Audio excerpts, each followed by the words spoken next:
All right, good afternoon from Death Valley up here at Clemson, where the Tigers held their spring game this afternoon. It was a blustery day up here at Clemson, cold and windy, and the Tigers get their game in. Nonetheless, announced crowd of 35,000 on hand.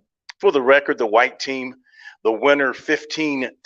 Of course, the score of a spring game is irrelevant. The things that are relevant, A, were there any major injuries? And there were not. And B, how did some of the individuals play? Well, if you watched the game in person, or perhaps you saw it on the ACC network, the first half that they showed, you're a Clemson fan, you probably are concerned about your offense. Now, keep in mind, the Tigers were playing without a large number of frontline offensive personnel, offensive linemen, running backs, wide receivers, some tight ends as well. I mean, across the board, they were down on personnel. So how do you feel about an offense lacking in so much talent? And you watched what we watched out here today, and you're like, this offense is really going to be bad come the fall.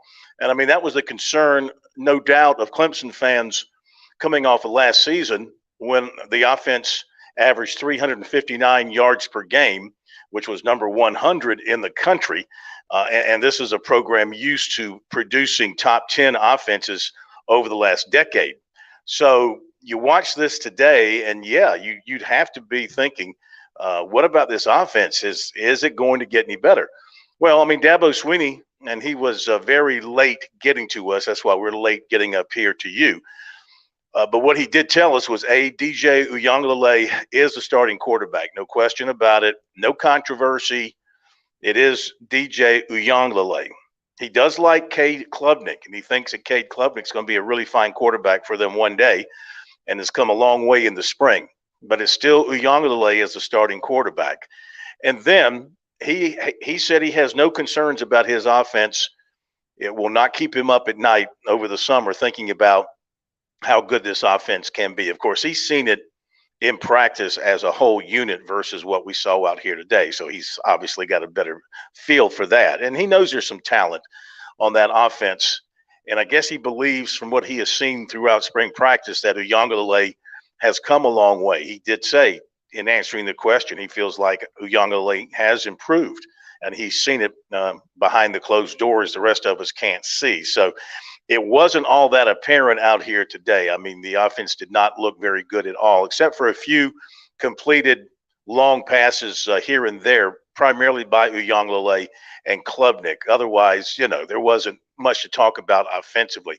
Of course, remember, they were playing without a lot of players, and the defense could get a sack simply by touching the quarterback. So, that certainly was an issue for the offense to deal with. And they were very vanilla on offense as well, obviously. So all those things added up leads to a pretty bland offensive day. I will say that in years past, even with all of that and a bland offensive performance, we've seen the Clemson offense go out and do some big things in the spring game. But again, maybe the lack of the overall personnel today offensively had a lot to do with it. If you're interested in the numbers, and I've got to read it off my laptop here because we don't have any printed stats.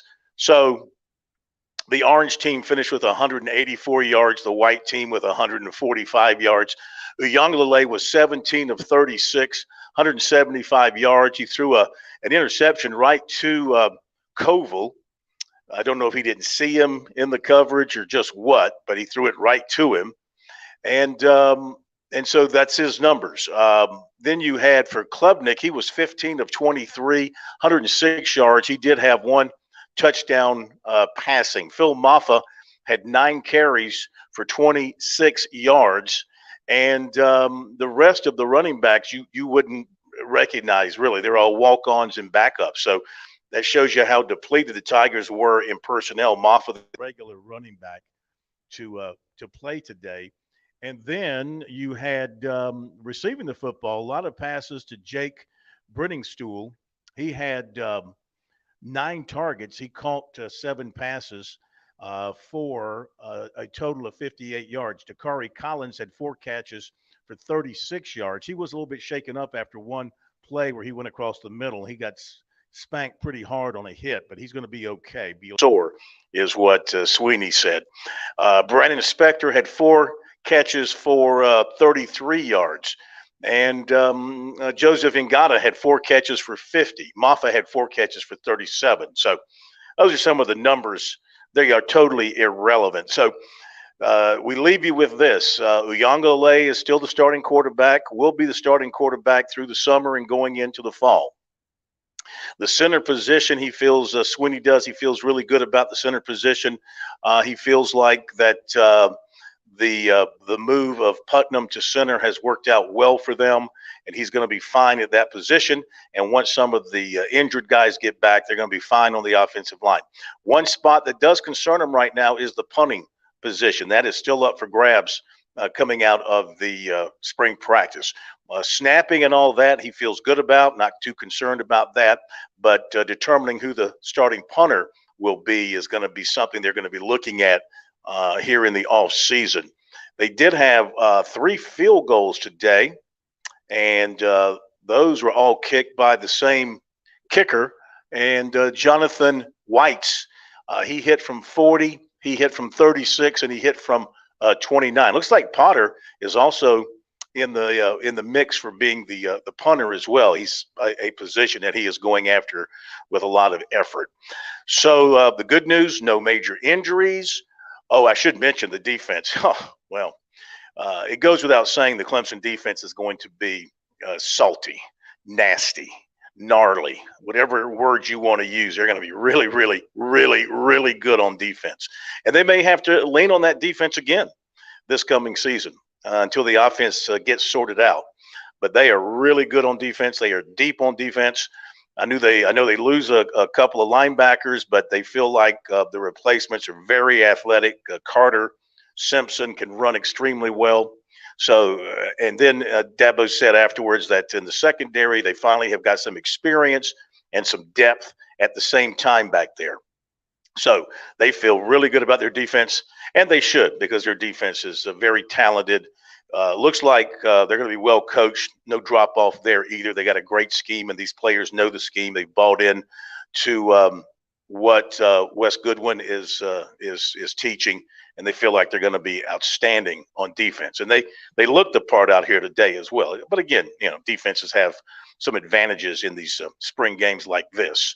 That's going to wrap it from here. We'll have audio from Dabo Swinney and some players up on the website, sportstalksc.com for you. And, of course, we'll talk all about it Monday night on Sports Talk. Take your phone calls, get your thoughts on how the Tigers look today and how you feel about them moving forward into 2022.